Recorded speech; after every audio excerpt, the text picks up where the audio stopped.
Hello, welcome to White Birch Tarot. I apologize in advance for my voice. I have no idea what I'm so allergic to. I'm hoping it's not my car.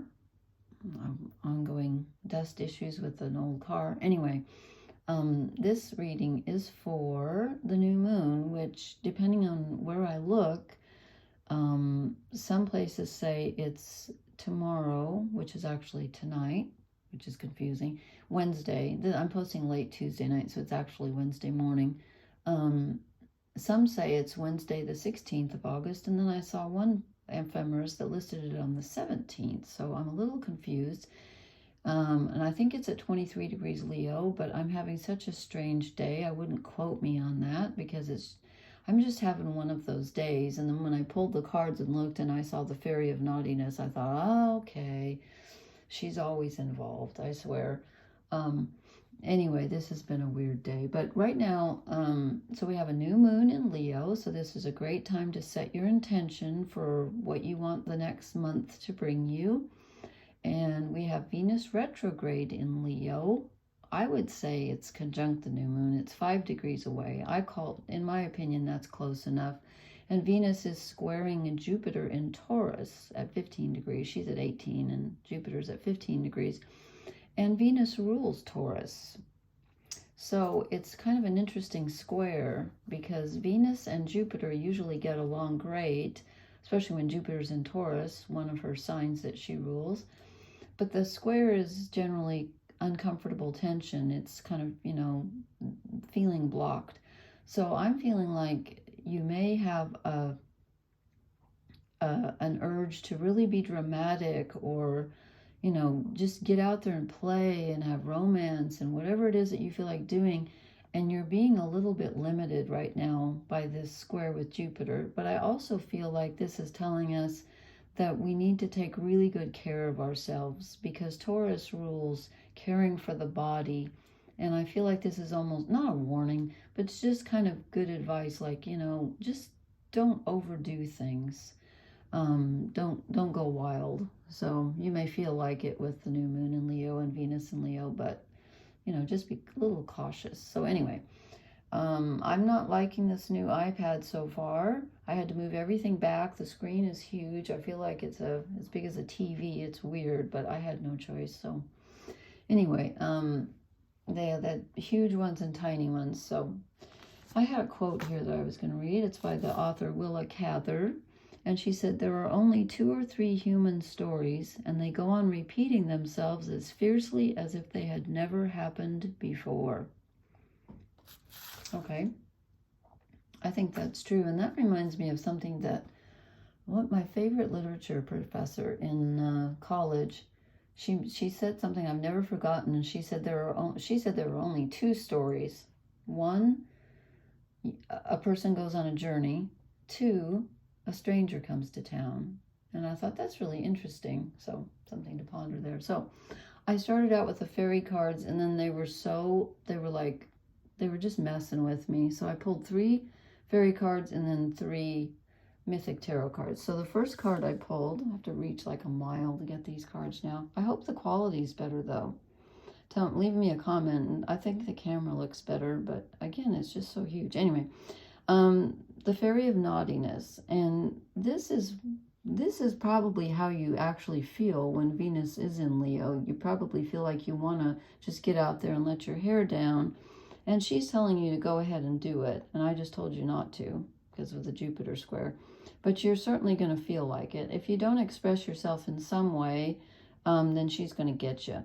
But if you notice, she's connected above and below with the divine current. So I feel like this is reminding us that no matter what is going on outside of us or inside of us, we are always connected. We are always connected. And she's kind of here to remind us of that.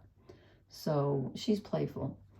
And then we get the blessing, which is also a reminder that we are always connected to divine energy. And this is also to remind us that even when we receive a blessing, we need to pass it on. That the current, as it's moving through the Fairy of Naughtiness, it moves through her, which means that when we receive, we need to give back. And Leo is all about generosity because it rules the heart. So this is about giving what you receive. Make sure you give, try to pass on if you feel any joy. Gosh, I have to reach it. Oh, this is crazy. This is a massive iPad, but I hope the quality's better. And then the green man fell out on the floor on my feet. So I'm like, okay. And you know what? He's kind of a very similar energy because he's about remembering where we come from. This is nothing if not Taurus energy. This is reminding yourself that you have a human body. You are made of earth. You come from the earth. We are not separate from the earth as much as, you know, some spiritual disciplines and people online and everywhere keep trying to remove us. And my least favorite word, I think, in the world, no, okay, barring all violent words, but I hate the word transcend, because that implies that, to me, that implies that there's something wrong with being human, with being earthy. No, there isn't. It's holy. That's my opinion, and many others. So he's here to remind us to connect with nature, and that's where our true strength comes from, is from the earth, it's from what we eat, it's from the water we drink, and we are creatures of earth. And he's here to tell you that you do have the strength because you're here on earth, and that's a special gift. And then in the Mythic Tarot, it's interesting because we got this, wasn't that last 2 nights ago? I got the Seven of Pentacles in reverse, and I said there's something you've been working on. It was a different deck. Something you've been working on that you're going to realize is not worth your time, and you're going to discard it. And that's, I think, what this is telling us. So it's a little bit of a different story here because she's offering, and he's like, I don't know if I want to keep going with these pentacles, but it's the same idea. It's a change up in something physical, something that you've been doing with your time. You're going to let go of and decide that it's just not worth it. And then interestingly, we get the 8 of Pentacles right after it. So we get the 7 and the 8 where he's hard at work. So what this is telling me is kind of what we got last time, is that there's a new endeavor. You need to be working on something, yes, but you're going to make a sudden switch from, not too sudden, it's Pentacles. They're never sudden. You're going to make a switch from whatever you were doing before. You're going to start something new. And again, this could be taking up something that you put down 6 months ago and you've picked it up again and said, no, I think I'm going to finish that. So this is maybe not the most exciting of new moon readings. I can't figure out how to reach around without getting my... But it's interesting. Last time we ended with the moon, and this time we end with the High Priestess. And last time we got the moon in reverse. So they're both about the subconscious, although the moon is more emotional, and this is more about going down into your subconscious. And it's in the upright, so we are descending. And the new moon, of course, is when the moon, you can't see the moon because she's hidden, she's with the sun. So it's union of a sort. That's why it's a new beginning. So it's kind of a paradox because the sun and moon are together, but you can't see the moon because the sun's blocking it. So here we go down into our subconscious, and this is where you're going to get the idea for your new venture. And last time it was something troubling coming up from the past that maybe was putting you off whatever you're doing now. But this looks like a fruitful descent.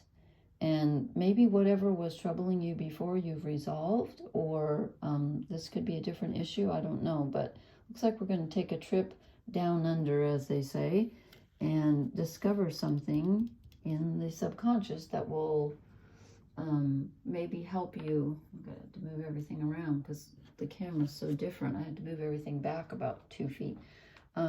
This may give you a different perspective on what you want to be spending your time and your energy on, which is what I said last time. Okay, and then we get the Fates as our oracle card. So something is meant to be. And you know, this just struck me, and I don't know where this is coming from, but since we've had the moon in reverse and the High Priestess, and now I get the Fates, I feel like you might be taking... and Venus is retrograde, you might be taking a second look at something in the past that involved, since Venus is retrograde, something that involved the heart or a relationship. You're taking a second look at it and reframing it. You know how you can go back and whatever happened, you can kind of change your perspective on it, and it's like a different story. Okay, I'm trying to shuffle, and this one's blocking me. So this doesn't feel right. This one was blocking me, and maybe I should have just let it block me. It didn't want to shuffle, but I'm going to add it to be fair. I don't think that fits. That doesn't feel right to me. Let me try another one. That doesn't feel, everything's wonky tonight. I don't know. Okay, I get two more. I've had a wonky day and everything feels just out of kilter to me today. Okay, we get truth be told. And again, there's the hearts flying around and the heart chakra's open. And with Venus retrograde in Leo, you cannot avoid the truth of your heart. I mean, you can try, but I wouldn't advise it. And then we get co-create. This is great for the new moon because the new moon is about beginnings. You're supposed to, I don't do rituals and stuff like that. Some people write their intentions down on paper, and I'm not saying that's a bad thing to do. That's probably a good thing to do, but I'm too lazy, so I just kind of think about it. But this is reminding us that if we tune into our physical nature and our spiritual nature, which again are one, we tend to separate them, but they're actually just two sides of the same coin. You can't have a spirit without a body, and you can't have a body without a spirit. So this is reminding us to put the two together and think about what it is you want to create, because it looks like, I'm taking out this to be fair, that just got stuck and it didn't make any sense at all. Again, I think we're going to be starting on a new venture, and we have the blessing and we have the fates. So whatever this new venture is, it's sanctioned by spirit, whatever you want to call it. It's sanctioned. It's something that we are meant to be doing, if the truth be told. So look inside your heart. Try to decide what it is you truly, honestly want to create, and then go for it. Go for it. And don't forget to be a little naughty, but not too naughty. Okay. So happy new moon, everyone. Please hit the like, share, and subscribe buttons. And I hope I can upload this on my new iPad. We'll see. Thank you so much for listening, and good night.